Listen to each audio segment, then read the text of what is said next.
यह कहानी एक युवा जोड़े रिया और समीर की है, जो एक पुराने गांव में एक खाली हवेली के बारे में सुनते हैं। वहां के लोग कहते हैं कि हवेली में किसी महिला का भूत है, जिसे किसी ने नहीं देखा। सुनो बच्चों, गांव के पश्चिम दिशा की हवेली की तरफ कभी भूल के भी मत जाना।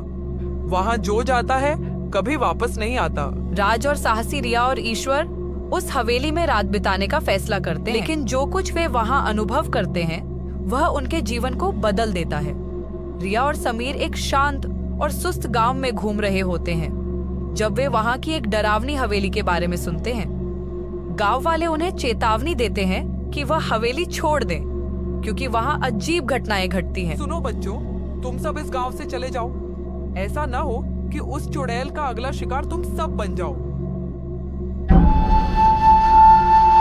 मैं इन सब बातों को नहीं मानता। क्यों रिया, हम सब कहीं नहीं जाएंगे। आज रात उस हवेली में जाकर देखेंगे कि क्या अफवाह इन गांव वालों के मन में बसा है। लेकिन रिया और समीर इस बात को नजरअंदाज करते हुए हवेली की ओर बढ़ते हैं। हवेली के दरवाजे पर अजीब सी खड़खड़ाहट होती है। हवेली के अंदर घुसते ही अंधेरा और सन्नाटा उन्हें घेरे में ले लेता है। जैसे जैसे वे अंदर चलते हैं उन्हें महसूस होता है कि कुछ ठीक नहीं है। रिया एक कमरे में पुराने फोटोग्राफ्स देखती है, जिसमें एक खूबसूरत महिला का चित्र है।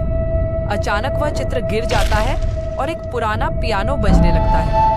रिया और समीर को हवेली के एक कमरे में अचानक भूतिया छाया का आभास होता है।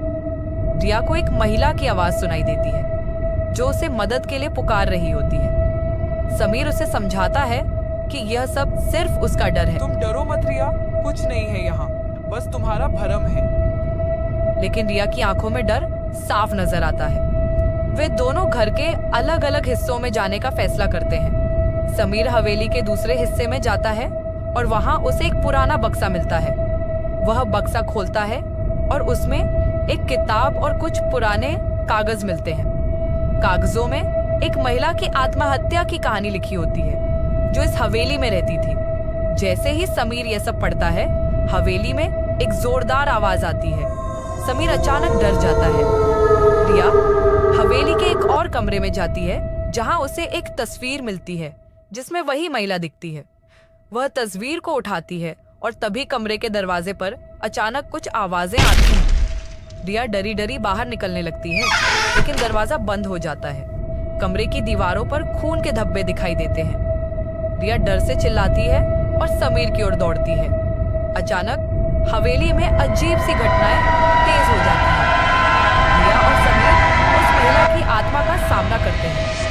महिला का भूत सामने आता है और वे दोनों भय से कांपने लगते हैं। महिला की आत्मा उन्हें बताती है कि वह कभी भी इस हवेली से मुक्त नहीं हो पाई। उसने अपने प्रेमी की हत्या की थी और आत्महत्या कर ली थी, और अब उसकी आत्मा इस हवेली में बंधी हुई है।